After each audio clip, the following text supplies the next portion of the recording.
咧泰國嘢飲咧就介紹得多啦，今日咧就介紹翻本地嘅嘢先。首先講明先唔係廣告嚟嘅，咁咧我近排咧迷上咗呢個無糖嘅有氣檸檬茶，即係個味道都同正常嗰個一樣，同埋有氣咁樣咯。咁咧上次泡沫春咧就換咗呢個係梗飲一啖先。平時咧檸檬茶咧我絕對唔會飲嘅，因為咧14.5克糖㗎。係啊，佢成日都鬧我嘅，因為咧佢話檸檬茶即係太高啦個糖。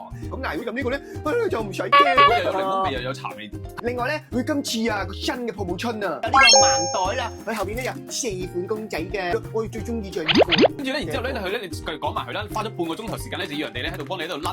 啲人講唔講得㗎？死計爆咗出嚟！我話冇咁樣甩嘅，我冇。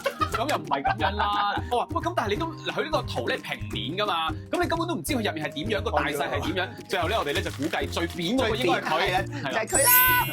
咁的確真係中咗喎，因為佢最想就係要呢一個。好彩佢咁細粒，最後都真係好開心。